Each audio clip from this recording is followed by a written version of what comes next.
देखिए 10 बजे सर्वदलीय बैठक होगी, मैं अटेंड करने जा रहा हूं। दोनों हाउसेज में क्या रणनीति हो इस पर हमारी चर्चा होगी और 11 बजे हम उसी का अनुपालन करेंगे।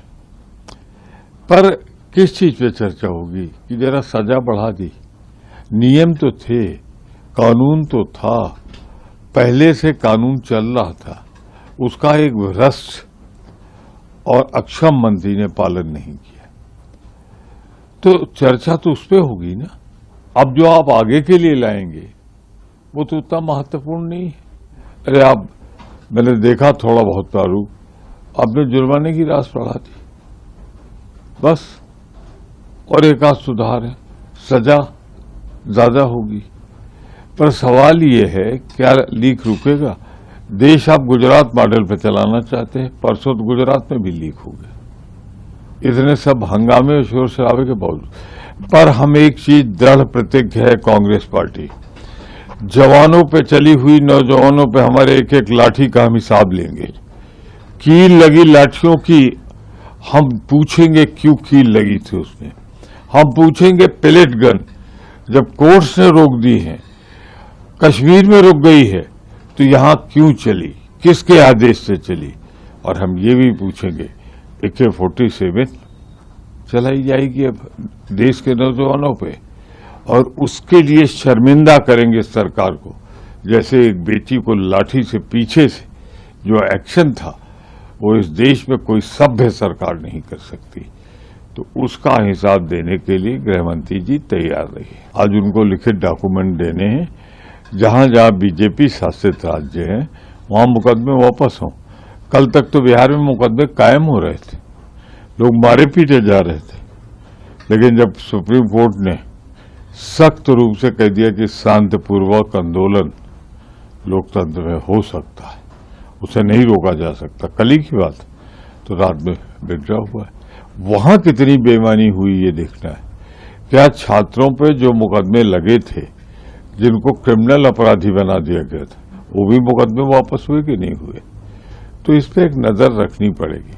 मैं समझता हूं कि भारतीय जनता पार्टी की आदर्श हैं कंगना रनावत, वो वही बोल रही जो भारतीय जनता पार्टी का विचार है, करीब भी हैं प्रधानमंत्री के बहुत वो।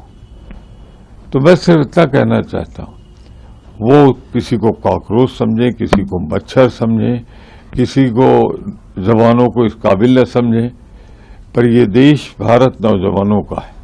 उन्होंने इबारत लिखी है आजादी की, उन्होंने इबारत लिखी है त्याग और बलिदान की। हम उनके साथ थे, हैं और खड़े रहेंगे, और एक एक लाठी गोली का हिसाब लेंगे। ये जुल्मी सरकार है, ये सरकार अपना आपा खो बैठी, ये सरकार पूरी तरह लोकतंत्र से अलग हटकर एक तानाशाही के रास्ते पे चल रही। क्या आप कील लगी हुई लाठियां चलाएंगे?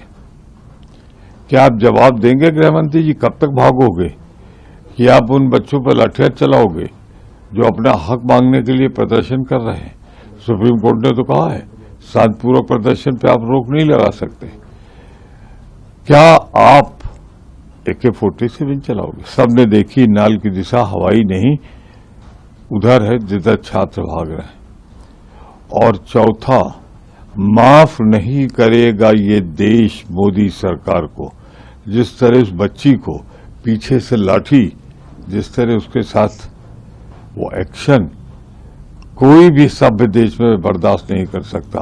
मत भागो, साफ जवाब देना पड़ेगा, सदन में भी देना पड़ेगा और जनता के बीच में भी देना पड़ेगा। बिहार सरकार ने भी का क्या मतलब, ये लगातार जो दमन है, यातनाएं हैं, बिहार सरकार की जो पुलिस जिस तरीके से बच्चे बच्ची और परिवार के भविष्य के साथ खिलवाड़ किया है, हमारे बच्चे आत्महत्या किए हैं, हमारे बच्चे का भविष्य खत्म किया है। माफी मांगे पहले बच्चों से, माफी क्यों नहीं मांगी? और इसकी पुलिस जिस तरीके से STF उसको सस्पेंड करे, आतंकवादी के रूप में जो काम कर रही थी, उनको पटना के एसटीएफ को सस्पेंड करे ना, और पूरे देश में बुलेट गन जो कश्मीर में कभी यूज होता था बंद हो गया, वो किनके आदेश पर आया? और जो सिविल ड्रेस में हमारी बच्ची को पीटा है उसका क्या हुआ? और जिस तरीके से कल धर्मेंद्र प्रधान जी को चिढ़ाया गया बच्चों को, और उसको माला टोपी पहना करके बीजेपी के जितने भ्रष्टाचारी एमपी हैं सब जयकारा लगा रहे हैं, तो देश का और बच्चों का अपमान नहीं है? एक तरफ चित भी मेरी पट भी मेरी, और विपक्ष की बुलंद आवाज, जो दिल्ली में आज एक है सारा विपक्ष। हमारे छात्र अध्यक्ष विनोद जाखड़ जी ने स्पष्ट कहा, नेहा जी एआईएसएफ ने स्पष्ट कहा कि हम लोग अनिश्चितकालीन धरना पर बैठेंगे और आर पार की लड़ाई लड़ेंगे, करो मरो के साथ लड़ेंगे। छात्रों के मुद्दों पर कोई कंप्रोमाइज, युवाओं के मुद्दों पर, गरीबों के मुद्दों पर हम लोग नहीं करने जा रहे हैं। सरकार को जवाब देना पड़ेगा। पेपर क्वेश्चन रिकॉर्ड कल गुजरात में भी हुआ है फिर, तो इसीलिए बिहार सरकार माफी मांगे।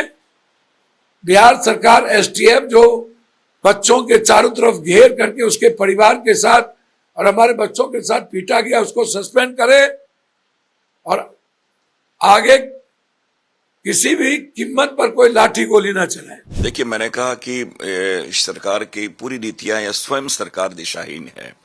यहाँ पिलेट्स गन चला रही है दिल्ली में, वहां AK-47 लेके। इसलिए तो राहुल गांधी जी ने गृह मंत्री को पत्र लिखा कि इस पूरे प्रकरण में जिस प्रकार की कार्रवाई, बर्बरतापूर्ण कार्रवाई हुई, इसके लिए जिम्मेवार कौन है। इसलिए हम लोग लगातार इस बात को कर रहे हैं, सरकार अगर फास्ट ट्रैक की बात करती है लेकिन ट्रैक ही दिशाहीन हो, ट्रैक किस दिशा में जाएगी, तो फास्ट हो कि स्लो हो, कार्रवाई अब किन पे करेंगे। तो एक मैंने समझता हूं, क्या इनके जितने मिनिस्टर्स हैं वो विदाउट पोर्टफोलियो हैं क्या? सरकार इसके बारे में बताए। तो और ये कोई भी बिल आप लाए, अगर आपकी मंशा सही नहीं, आपकी नीयत सही नहीं है, तो उसकी सार्थकता सिद्ध नहीं होती है। और ये बात मैं जरूर कहना चाहूंगा, गांधी जी ने में साधन और साधिकी उन्होंने जो बातें की हैं कि अगर आपके साधन अच्छे नहीं हो तो कोई अच्छे आपको साध्य की प्राप्ति नहीं होगी। सेम स्थिति यहां पर है, आप कोई भी कड़े कानून ले आए हैं, लेकिन अगर आपके तरीके अच्छे नहीं, आपकी मंशा अच्छी नहीं, आपकी नीयत अच्छी नहीं हो, तो उस बिल की सार्थकता नहीं हो पाती है।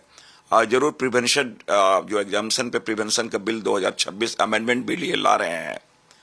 अभी ये मैं कह सकता हूं बिल के बारे कि इसके पूर्व जो घटना घटी, तो क्या आपने देखा धर्मेंद्र प्रधान जी पेपर लीक का जिक्र भी नहीं किया, अपनी जिम्मेवारी भी उन्होंने नहीं ली है।